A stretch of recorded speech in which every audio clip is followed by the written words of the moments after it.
जय श्री राधे कृष्ण। आइए सुनते हैं बृहस्पतिवार व्रत की कथा और अंत में सुनेंगे आरती। तो बोलिए प्रेम से भगवान बृहस्पति देव की जय। कथा के अनुसार भारतवर्ष में एक प्रतापी और दानी राजा राज्य किया करता था। वह नित्य गरीबों और ब्राह्मणों की सहायता किया करता था। यह बात उसकी रानी को बिल्कुल भी अच्छी नहीं लगती। वह ना ही गरीबों को दान देती थी और ना ही भगवान का पूजन किया करती थी और राजा को भी दान देने से मना किया करती थी। एक दिन राजा शिकार खेलने वन को गया तो रानी महल में अकेली थी। उस समय बृहस्पति देव साधु वेश में राजा के महल में भिक्षा के लिए गए और भिक्षा मांगी। रानी ने भिक्षा देने से इनकार किया और कहा कि हे साधु महाराज, मैं तो दान पुण्य से तंग आ गई हूँ। मेरा पति सारा धन लुटाते रहते हैं। मेरी इच्छा है कि हमारा धन नष्ट हो जाए, फिर न रहेगी बांस और न बजेगी बांसुरी। साधु ने कहा कि हे देवी, तुम बड़ी विचित्र हो। धन संतान तो सभी चाहते हैं, पुत्र और लक्ष्मी तो पापी के घर में भी होनी चाहिए। यदि तुम्हारे पास अधिक धन है तो भूखे को भोजन दो, प्यासों के लिए प्याऊ बनवाओ, मुसाफिरों के लिए धर्मशालाएं खुलवाओ। जो निर्धन अपनी कुमारी कन्याओं का विवाह नहीं कर सकते, उनका विवाह करा दो। ऐसे और कई काम है जिनके करने से तुम्हारा यश लोक और परलोक में फैलेगा। परंतु रानी पर उपदेश का कोई प्रभाव न पड़ा। वह बोली कि महाराज, आप मुझे कुछ न समझाएं। मैं ऐसा धन नहीं चाहती जो हर जगह बांटती फिरूं। साधु ने उत्तर दिया, यदि तुम्हारी ऐसी इच्छा हो तो तथास्तु। तुम ऐसा करना कि बृहस्पतिवार को घर लीपकर पीली मिट्टी से अपना सिर धोकर स्नान करना, भट्टी चढ़ाकर कपड़े धोना। ऐसा करने से तुम्हारा सारा धन नष्ट हो जाएगा। इतना कहकर वह साधु महाराज वहां से अदृश्य हो गए। साधु के अनुसार कई बातों को पूरा करते हुए रानी को केवल 3 बृहस्पतिवार ही बीते थे कि उसकी समस्त धन संपत्ति नष्ट हो गई। भोजन के लिए राजा का परिवार तरसने लगा। तब एक दिन राजा ने रानी से बोला कि हे रानी, तुम यहीं रहो, मैं दूसरे देश को जाता हूँ, क्योंकि यहाँ पर सभी लोग मुझे जानते हैं, इसलिए मैं कोई छोटा कार्य नहीं कर सकता। ऐसा कहकर राजा परदेश चले गए। वहाँ वह जंगल में लकड़ी काटकर लाता और शहर में बेचता। इस तरह वह अपना जीवन यापन करने लगा। उधर राजा के परदेश जाते ही रानी और दासी दोनों दुखी रहने लगे। एक बार जब रानी और दासी को 7 दिनों तक भोजन नहीं मिला तो रानी ने अपनी दासी से कहा कि हे दासी, पास ही के नगर में मेरी बहन रहती है, वह बड़ी धनवान है, तो उसके पास जा और कुछ ले आ, ताकि थोड़ी बहुत गुजर बसर हो सके। दासी रानी की बहन के पास गई। उस दिन गुरुवार का दिन था और रानी की बहन उस समय बृहस्पतिवार व्रत की कथा को सुन रही थी। दासी ने रानी की बहन को अपनी रानी का संदेश दिया, लेकिन रानी की बड़ी बहन ने कोई उत्तर नहीं दिया। जब दासी को रानी की बहन से कोई उत्तर प्राप्त नहीं हुआ तो वह बहुत दुखी हुई और उसे क्रोध भी आया। दासी ने वापस आकर रानी को सारी बात बतलाई। सुनकर रानी ने अपने भाग्य को कोसा। उधर रानी की बहन ने सोचा कि मेरी बहन की दासी आई थी, परंतु मैं उससे नहीं बोली, इससे वह बहुत दुखी हुई होगी। कथा सुनकर और पूजन समाप्त करके वह अपनी बहन के घर आई और कहने लगी कि हे बहन, मैं बृहस्पतिवार का व्रत कर रही थी, तुम्हारी दासी मेरे घर आई थी, परंतु जब तक कथा होती है तब तक न तो उठते हैं और ना ही बोलते हैं, इसलिए मैं नहीं बोली। कहो दासी क्यों गई थी? रानी बोली, बहन, तुमसे क्या छिपाऊं, हमारे घर में खाने को अनाज नहीं है। ऐसा कहते कहते रानी की आंखें भर आई।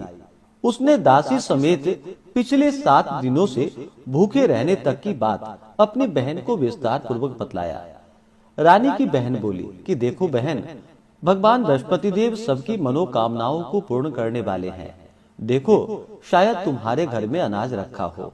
पहले तो रानी को विश्वास नहीं हुआ, पर बहन के आग्रह करने पर उसने अपनी दासी को अंदर भेजा तो उसे सचमुच अनाज से भरा हुआ एक घड़ा मिल गया। यह देखकर दासी को बड़ी हैरानी हुई। दासी रानी से कहने लगी कि हे रानी, जब हमको भोजन नहीं मिलता है तो हम भी व्रत करते हैं, इसलिए क्यों न इनसे व्रत और कथा की विधि पूछ ली जाए ताकि हम भी व्रत कर सके। तब रानी ने अपनी बहन से बृहस्पतिवार व्रत के बारे में पूछा। उसकी बहन ने बतलाया कि बृहस्पतिवार के व्रत में चने की दाल और मुनक्का से विष्णु भगवान का केले की जड़ में पूजन करे तथा दीपक जलाए, व्रत कथा सुने और पीला भोजन ही करे। इससे बृहस्पति देव प्रसन्न होते हैं। व्रत और पूजन विधि बतलाकर रानी की बहन अपने घर को चली गई। 7 दिन बाद जब गुरुवार आया तो रानी और दासी ने व्रत रखा। घुड़शाल में जाकर चना और गुड़ लेकर आई, फिर उससे केले की जड़ तथा विष्णु भगवान का पूजन किया। अब पीला भोजन कहाँ से आए, इस बात को लेकर दोनों बहुत दुखी थे, क्योंकि उन्होंने व्रत रखा था, इसलिए बृहस्पति देव उससे प्रसन्न थे। इसलिए भगवान बृहस्पति देव एक साधारण व्यक्ति का रूप धारण कर 2 थालों में सुंदर पीला भोजन दासी को दे गए। भोजन पाकर दासी प्रसन्न हुई और फिर रानी के साथ मिलकर भोजन ग्रहण किया। इसके बाद वे सभी गुरुवार को व्रत और पूजन करने लगी। बृहस्पति भगवान की कृपा से उसके पास फिर से धन संपत्ति आ गई, परंतु रानी फिर से पहले की तरह आलस्य करने लगी। तब दासी बोली कि देखो रानी, तुम पहले भी इस प्रकार आलस्य किया करती थी। तुम्हें धन रखने में कष्ट होता था, इस कारण सभी धन नष्ट हो गया, और जब भगवान बृहस्पति देव की कृपा से धन मिला है तो तुम्हें फिर से आलस्य होता है। रानी को समझाते हुए दासी कहती है कि बड़ी मुसीबतों के बाद हमने यह धन पाया है, इसलिए हमें दान पुण्य करना चाहिए, भूखे मनुष्यों को भोजन कराना चाहिए और धन को शुभ कार्यों में खर्च करना चाहिए, जिससे तुम्हारे कुल का यश बढ़ेगा, स्वर्ग की प्राप्ति होगी और पितृ प्रसन्न होंगे। दासी की बात मानकर रानी अपना धन शुभ कार्यों में खर्च करने लगी, जिससे पूरे नगर में उसका यश फैलने लगा। इस प्रकार रानी और दासी दोनों प्रसन्न थे। और वहाँ पे उधर एक दिन राजा दुखी होकर जंगल में एक पेड़ के नीचे आसन जमाकर बैठा था। वही अपनी दशा को याद करके व्याकुल होने लगा। बृहस्पतिवार का दिन था। एकाएक उसने देखा कि निर्जन वन में एक साधु प्रकट हुए। वह साधु वेश में स्वयं बृहस्पति देवता थे। लकड़हारे के सामने आकर बोले कि हे लकड़हारे, इस सुनसान जंगल में तू चिंता मग्न क्यों बैठा है? लकड़हारे ने दोनों हाथ जोड़कर प्रणाम किया और उत्तर दिया कि हे महात्मा, आप सब कुछ जानते हैं। और फिर अपनी आत्मकथा उनको सुनाई। महात्मा जी ने कहा कि तुम्हारी स्त्री ने बृहस्पतिवार के दिन बृहस्पति भगवान का निरादर किया है, जिसके कारण रुष्ट होकर तुम्हें कष्ट हो रहा है। अब तुम चिंता मत करो, तुम्हारे सभी कष्ट दूर हो जाएंगे और भगवान की कृपा से पहले से भी अधिक संपत्ति तुम्हें प्राप्त होगा। तुम बृहस्पतिवार के दिन कथा किया करो। 2 पैसे के चने मुनक्का लाकर उसका प्रसाद बनाओ और शुद्ध जल से लोटे में शक्कर मिलाकर अमृत तैयार करो।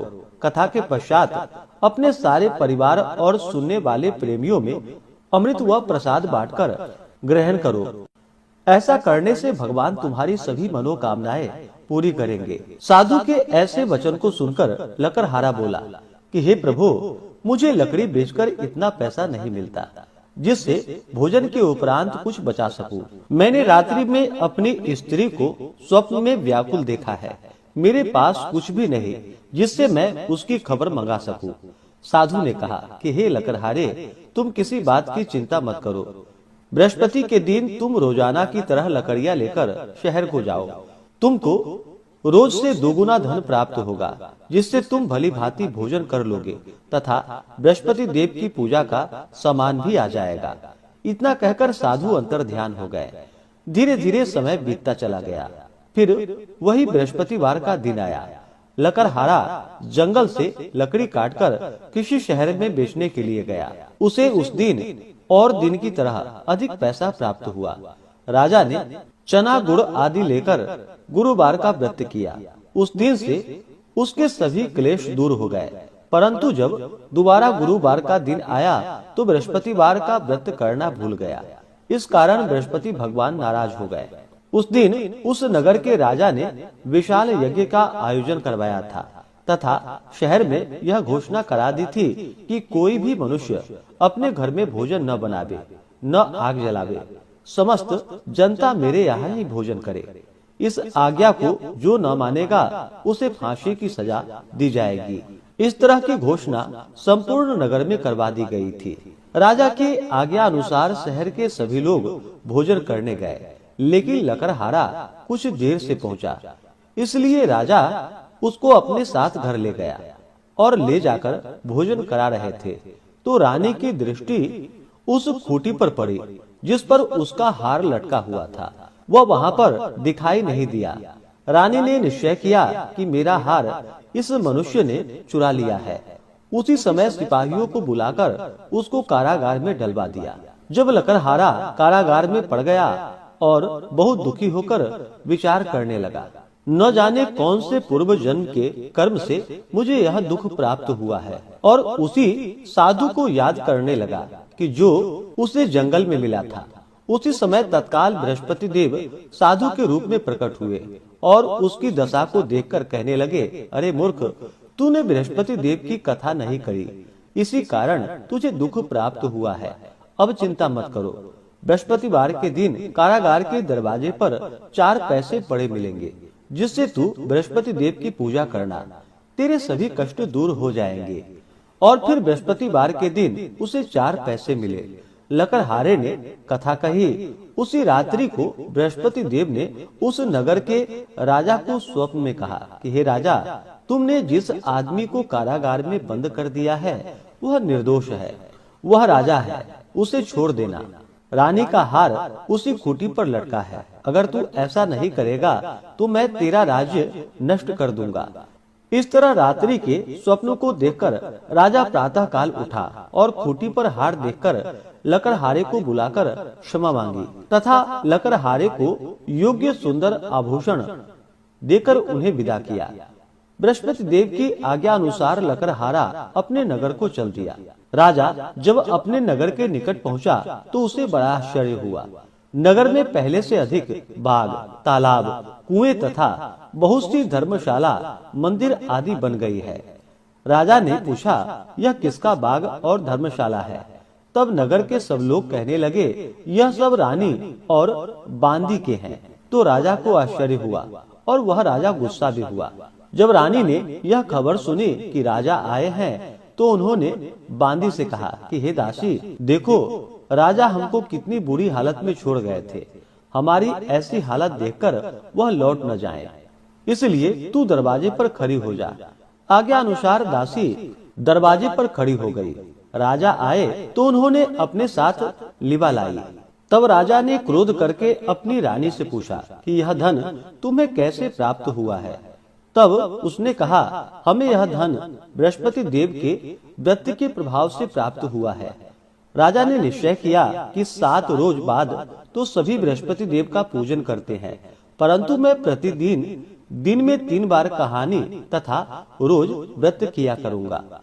अब हर समय राजा के दुपट्टे में चने की दाल बंधी रहती थी। दिन में 3 बार कहानी कहता। एक रोज राजा ने विचार किया कि चलो अपनी बहन के यहाँ हो आए। इस तरह निश्चय कर राजा घोड़े पर सवार हो अपनी बहन के यहाँ चलने लगा। मार्ग में उसने देखा कि कुछ आदमी एक शव को लिए जा रहे थे। उन्हें रोककर राजा कहने लगा कि अरे भाइयों, मेरे बृहस्पति देव की कथा को सुन लो। वे बोले, लो, हमारा तो आदमी मर गया है, इसको अपनी कथा की पड़ी है। परंतु कुछ आदमी बोला, अच्छा कहो, तुम्हारी कथा भी सुन लेंगे। राजा ने दाल निकाली। आधी कथा हुई कि शव हिलने लगा, और जब कथा समाप्त हुई तो वह राम राम करके मनुष्य खड़ा हो गया। आगे मार्ग में उसे एक किसान खेत में हल चलाता हुआ मिला। राजा ने देखा और उससे बोला, अरे भैया, तुम मेरी बृहस्पतिवार की कथा सुन लो। किसान बोला, जब तक मैं तेरी कथा सुनूंगा तब तक 4 हड़ैया जोत लूंगा। जा अपनी कथा किसी और को सुना। इस तरह राजा आगे चलने लगा। राजा के हटते ही बैल पछाड़ खाकर गिर पड़ा तथा किसान के पेट में बड़ी जोरों से दर्द होने लगा। उस समय उसकी माँ रोटी लेकर आई। उसने जब यह देखा तो अपने पुत्र से सब हाल पूछा और बेटे ने सभी हाल कह दिया। तो बुढ़िया दौड़ी दौड़ी उस घुड़सवार के पास गई और उससे बोली कि मैं तेरी कथा सुनूंगी, तू अपनी कथा मेरे खेत पर चलकर ही कहना। राजा ने बुढ़िया के खेत पर जाकर कथा कही, जिसके सुनते ही वह बैल उठकर खड़ा हो गया तथा किसान के पेट का दर्द भी बंद हो गया। राजा अपनी बहन के घर इस प्रकार पहुंचा। बहन ने भाई की खूब मेहमानी की। दूसरे दिन प्रातः काल राजा जगा तो वह देखने लगा कि सब लोग भोजन कर रहे हैं। राजा ने अपनी बहन से कहा, ऐसा कोई मनुष्य नहीं जिसने भोजन न किया हो, मेरी बृहस्पतिवार की कथा सुन ले। बहन बोली कि हे भैया, यह देश ऐसा है कि पहले यहाँ के लोग भोजन करते हैं, बाद में अन्य काम करते हैं। अगर कोई पड़ोस में हो तो देखाऊं। वह ऐसा कहकर देखने के लिए चली गई, परंतु उसे कोई ऐसा व्यक्ति नहीं मिला जिसने भोजन न किया हो। अतः वह एक कुम्हार के घर गई जिसका लड़का बीमार था। उसे मालूम हुआ कि उनके यहाँ 3 रोज से किसी ने भोजन नहीं किया है। रानी ने अपने भाई की कथा सुनने के लिए कुम्हार से कहा तो वह तैयार हो गई। राजा ने जाकर बृहस्पतिवार की कथा कही, जिसको सुनकर उसका लड़का ठीक हो गया। अब तो राजा की प्रशंसा होने लगी। एक रोज राजा ने अपनी बहन से कहा कि हे बहन, हम अपने घर को जाएंगे, तुम भी तैयार हो जाओ। राजा की बहन ने अपनी सास से कहा तो सास कहा, चले जा, परंतु अपने लड़कों को मत ले जाना, क्योंकि तेरे भाई की कोई औलाद नहीं है। बहन ने अपनी भैया से कहा कि हे भैया, मैं तो चली जाऊंगी, पर कोई बालक नहीं जाएगा। राजा बोला, जब कोई बालक नहीं चलेगा तब तुम ही क्या करोगी। बड़े दुखी मन से राजा अपने नगर को लौट चला। राजा ने अपनी रानी से कहा कि हम निर्वंशी हैं, हमारा मुंह देखने का धर्म नहीं है और कुछ भोजन आदि नहीं किया। रानी बोली कि हे प्रभु, बृहस्पति देव ने हमें सब कुछ दिया है, वह हमें औलाद भी अवश्य देंगे। उसी रात को बृहस्पति देव ने राजा से स्वप्न में कहा कि हे राजन, सभी सोच को त्याग दो, तेरी रानी गर्भ से है। तब राजा सुनकर बड़ा प्रसन्न हुआ। फिर 9वें महीने में रानी के गर्भ से एक सुंदर पुत्र पैदा हुआ। तब राजा बोला कि हे रानी, स्त्री बिना भोजन के रह सकती है, पर बिना कहे बिल्कुल नहीं रह सकती। जब मेरी बहन आवे तुम उससे कुछ कहना मत। रानी ने सुनकर हाँ कर दी। जब राजा की बहन ने यह शुभ समाचार सुना तो वह बहुत खुश हुई तथा बधाई लेकर अपने भाई के यहाँ पर आई। तभी रानी ने कहा, घोड़ा चढ़कर तो नहीं आई, गधा चढ़ी आ गई। राजा की बहन बोली, भाभी, मैं इस प्रकार न कहती तो तुम्हें औलाद कैसे मिलता। बृहस्पति देव ऐसे ही हैं, जैसे जिसके मन में कामनाएं हैं सभी को पूर्ण करते हैं। जो सद्भावना पूर्वक बृहस्पतिवार का व्रत करता है एवं कथा पढ़ता है अथवा सुनता है, दूसरों को सुनाता है, बृहस्पति देव उसकी सभी मनोकामनाएं पूर्ण करते हैं। भगवान बृहस्पति देव उसकी सदैव रक्षा करते हैं। संसार में जो मनुष्य सद्भावना के साथ भगवान का पूजन व्रत सच्चे हृदय से करते हैं तो उसकी सभी मनोकामनाएं पूर्ण करते हैं। जैसी सच्ची भावना से रानी और राजा ने उनकी कथा का गुणगान किया तो उसकी सभी इच्छाएं बृहस्पति देव जी ने पूर्ण की। इसलिए पूर्ण कथा सुनने के बाद प्रसाद लेकर जाना चाहिए। हृदय से उनका मनन करते हुए जयकारा बोलना चाहिए। बृहस्पति देव की कथा। प्राचीन काल में एक बहुत ही निर्धन ब्राह्मण रहता था। उसके कोई संतान न थी। वह नित्य पूजा पाठ करता। उसकी स्त्री ना स्नान करती और न ही किसी देवता का पूजन ही करती थी। इस कारण ब्राह्मण देवता, जो कि बहुत दुखी रहते थे, अपनी पत्नी को बहुत समझाते, किंतु उसका कोई परिणाम ना निकलता। भगवान की कृपा से ब्राह्मण के यहाँ एक कन्या उत्पन्न हुई। कन्या बड़ी होने लगी। प्रातः स्नान करके वह भगवान विष्णु का जप करती। बृहस्पतिवार का व्रत भी करने लगी। पूजा पाठ समाप्त कर जब पाठशाला जाती तो अपने मुट्ठी में जौ भरकर ले जाती थी और पाठशाला के मार्ग में डालती हुई जाती थी। लौटते समय वही जौ, जो कि स्वर्ण के हो जाते थे, तो उसको बीनकर घर ले आती थी। एक दिन वह बालिका सूप में उन सोने के जौ को फटक कर साफ कर रही थी कि तभी उसकी माँ ने देख लिया और कहा कि हे बेटी, सोने के जौ को फटकने के लिए सोने का सूप भी तो होना चाहिए। दूसरे दिन गुरुवार था। कन्या ने व्रत रखा और भगवान बृहस्पति देव से सोने का सूप देने की उनसे प्रार्थना की और कहा कि हे प्रभु, यदि सच्चे मन से मैंने आपकी पूजा की हो तो मुझे सोने का सूप दे दो। बृहस्पति देव ने उसकी प्रार्थना स्वीकार कर ली और रोजाना की तरह वह कन्या जौ फैलाती हुई पाठशाला चली गई। पाठशाला से लौटकर जब वह जौ बीन रही थी तो बृहस्पति देव की कृपा से उसे सोने का सूप मिला। उसे वह घर लेकर आई और उससे जौ फटककर साफ करने लगी, परंतु उसकी माँ का वही ढंग रहा।